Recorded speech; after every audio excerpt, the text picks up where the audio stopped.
Coming up next, we are very honored to have Mr. Peter Koo, APAC APAC leader of IT and specialized assurance, Deloitte Touche, Tohmatsu, who is also our Cyberport advisory panel member, to deliver a keynote on the state of market, challenges and opportunities in the region. Now, ladies and gentlemen, without further ado, please welcome Peter to join us. Peter, please. Thank you. Good morning, ladies and gentlemen. Peter Koo. First of all, I have to confess, I am not an expert of this matter. However, would like to share some insights from Deloitte about the eSports. And starting with maybe, the first slide here. It's kind of interesting. When we were young, we were playing lots of like a Nintendo and the different games, Sega, all these games. But it's getting like a whole new world and a whole new ball game here. And taking a look at this slide, and more on the left, other than entertaining, getting a large crowd on the net, it can get more interactive when you play this kind of game. You can come in, you can communicate, and then getting a little bit competitive, then which one will turn out to be the best player or the better players. And that it attracts lots of viewership. And it can actually bring up, new businesses. And for example, on the left, you can see lots of games, and then standalone. Then they get their own IPs, the intellectual property. Then on the right-hand side, you can see here the single players, even they group together later on, like sports clubs. And then in between, the tournament. All these organizers can actually get like the real sports, for example, like NBA, NFL, and then CBA, all these kind of leagues, getting much more exciting. Then with this kind of more interactive social and digital platform, and then get all these online contents, then with all the competition. Sometimes it's even better than the real ones, like the soccer games, or even the Grand Prix, all these things. And then it developed not only online, but O2O experience, online, offline. And why is that? Then if we can actually get everybody in a big stadium, then get the players more like the gladiators in the arena, it's really exciting with the new and innovative ways to do things. Compared to the traditional sports, yes, it's good, but with the digital and internet, it gets more viewers and attract more attentions. Then the major influence of this group may be a little bit younger than us. Somewhere around 15 to 25 years old would be the major players and the groups of all the audience. Then somewhere around, it attracts viewership over 495 million in average with the viewership base. And then, they spend somewhere around 349 million hours for simply watching it. And it's like a big market for the digital entertainment. Then we're trying to actually dissect, this kind of revenue stream more from a mergers and acquisition or corporate finance person. And how do we view it? Then you can tell, for the this little pyramid with 3 layers. At the top layer, we call it maybe more the upper stream. You can see they're starting with all these games generate the IP revenue, the intellectual property revenue with the game developers. Then with the income, they actually get all the players together to play with the tournament organizer, then get it like a gladiator kind of fighting in the arena.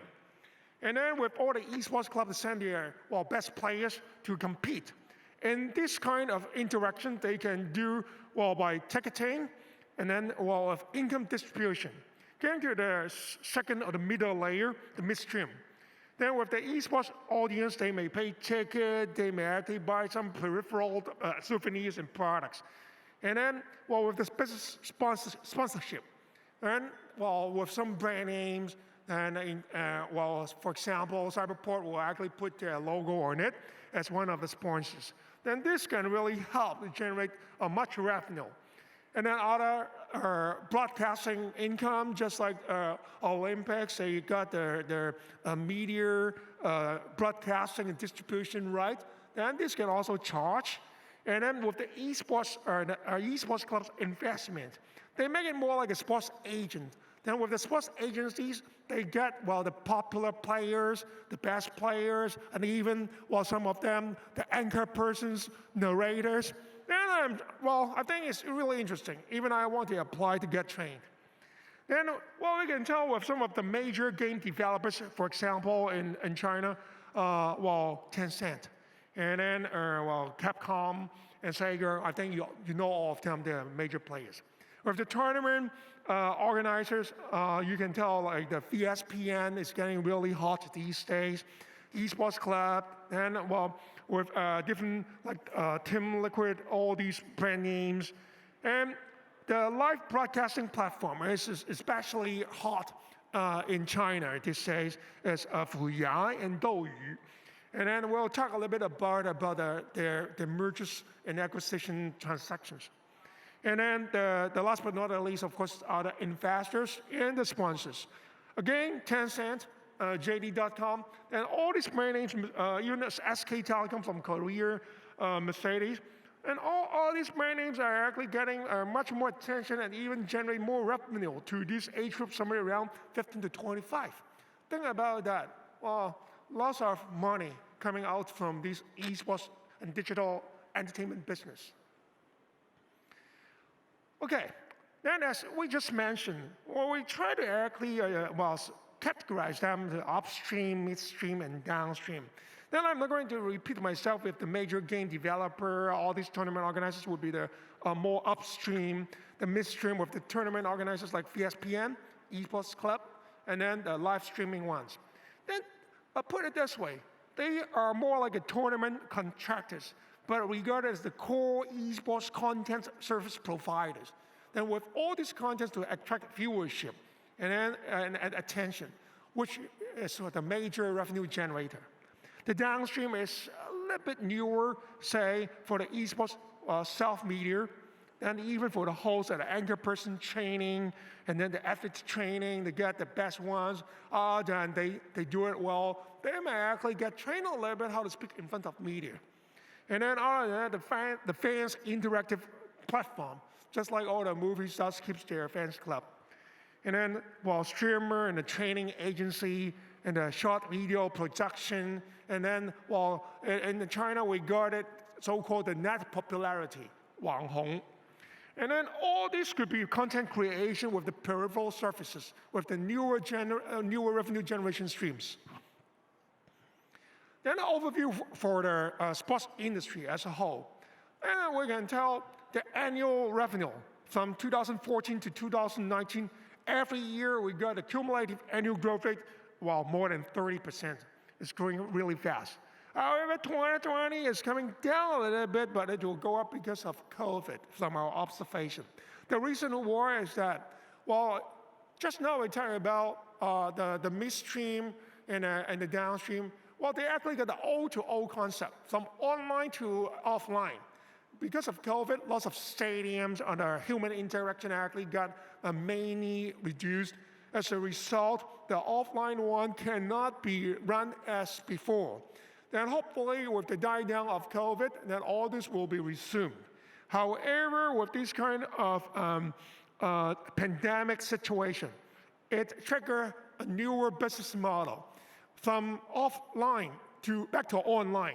Then instead of getting the viewership on offline in major stadium, they get it back on digital. And it's picking up, we can tell from later slides, to give you more illustrations. The major stream of revenue right now is still number one, sponsorship, no matter what. And then the media rights and publisher fees. These are the major ones, more like the major sports events like NFL, NBA, CBA, so and so. And then talking about China. And China's gaming and esports market, it looks like China has picked up quite a bit, not only on fintech, but even on esports. Then basically it's getting head-to-head competition with United States. And with the figures here, we can tell it's already comparable. However, why? Well, not because we have bias. Why we're saying China will be the largest single market with revenue simply, well, US dollars, 385 billion.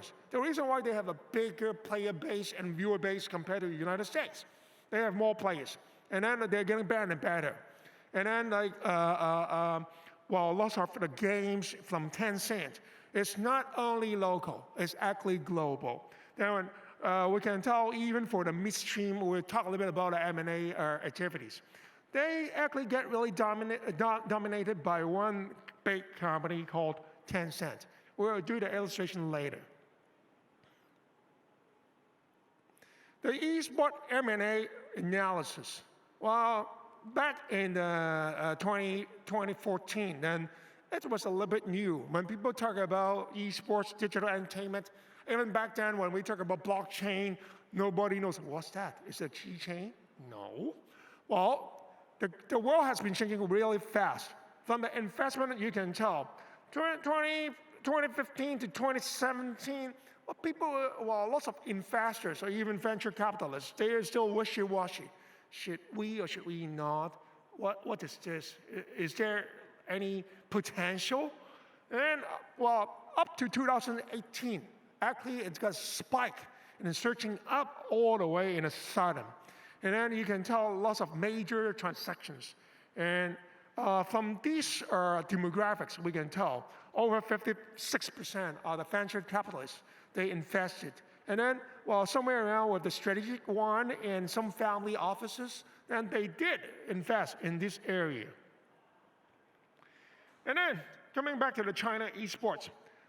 With the esports investment in China, we have a similar trend like the global. Somewhere around 2014 to 2017, it was going up quickly, but not to the extent we'd like to see. But 2018 is actually one of the best years of digital entertainment growth. It got a major spike just like the global. And then with the distribution of that, we can tell, it's mainly midstream and the streaming side of it. Then it came to the major one, like Huya and Douyu. And then talking about that, Huya got over 51% owned by Tencent. And then Huya actually acquired Douyu. Then in this sense, you can tell somewhere around over 60 to 70% occupied by the major players in China for this streaming area. As a result, then the major acquisition may not go that far because it's already got dominated by Tencent. Oops, sorry, I shouldn't have mentioned the name. No name basis. By one major player. Then it leaves not much room for acquisition to acquire to become a second or third dominant player in streaming or the midstream. Anyways, then we can tell with these transactions and then getting much revenue or much money invested in this area. Then you can tell the Douyu and the Huya transactions, and then the SK Telecom, they actually focus more on the esports club. For example, they set up their so-called joint venture with one of the major esports clubs, the SK Telecom SCT1, and the SK Gaming.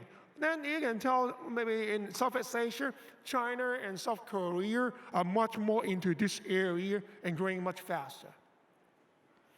And then talking about some of the major revenue streams, for example, partnership in the esports market, sponsorship is the #1 revenue stream. Say Aldi in Denmark basically are supported one of the major sports clubs and get their logo on the T-shirt like uniform. The Astralis, then this is the brand name, putting on all the Astralis jerseys. And then the other one is the KFC. KFC is a very famous into the PUBG. And then with this battlegrounds, then it's very popular, mainly in China. And then in Cantonese, we call it Sekai. And then in Putonghua, we call it Chiqi. And it's coming from this battlegrounds. When you actually win it, they partner up with KFC. If you get to a certain point of marks, you can actually get free Kentucky Fried Chicken coupons. Then it comes with the brand name, Sekai, chicken eating in Chinese, okay? And the other one of esports is Red Bull. Then they actually sponsor the T1, another famous sports club, esports club. Then due to the time constraints, I am trying to go quickly through some business cases. Tournament organizer, ESPN. Well, they got a commercial planning of the sponsorship, marketing, and IP rights. Turn out these revenue streams is a little bit more like the NBA, the NFL organizers get all the tournaments and even leagues together.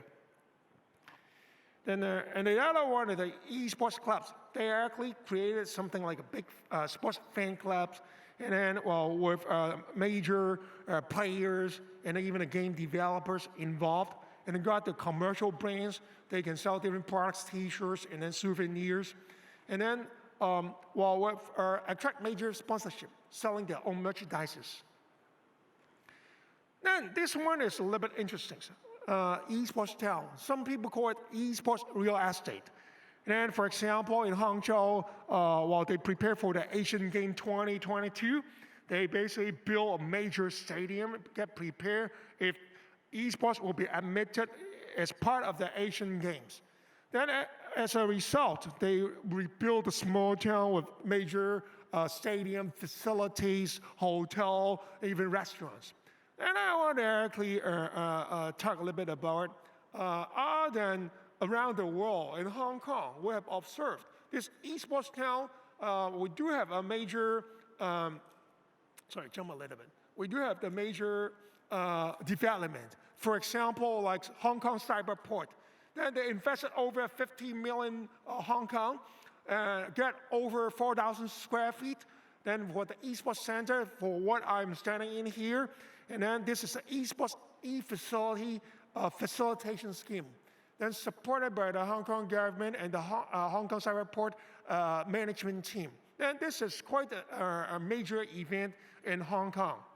And then with the Hong Kong, Lo Chikin won the gold medal in the first demonstration of esports event.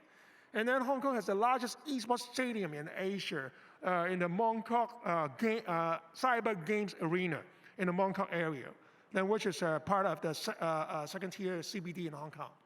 Think about that with all these things, well, it's happening.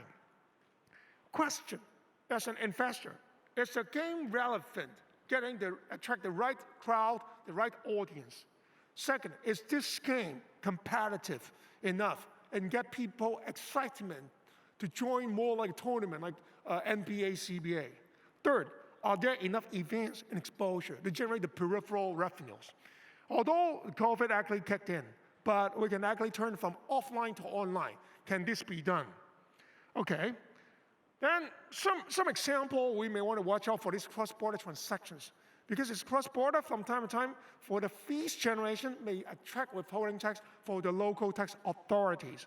And then it may actually get cut into some of the revenue values. Then when we do evaluation or due diligence of these kind of investees, then we look into that. But some circumstances or some local municipal government may give exemptions. Okay, then the global market, again, number one revenue category is still sponsorship. But talking about the best growing area would be the digital and the streaming. They're growing fast. And according the CEO of ESL Gaming, he got the same observation. Most people, they feel, well, kind of weakly or moderately threatened by the COVID situation. That's why they say, well, not on site, not on-prem. But, well, from Ralph, he thinks these will actually get converted in a digital manner from offline back to online.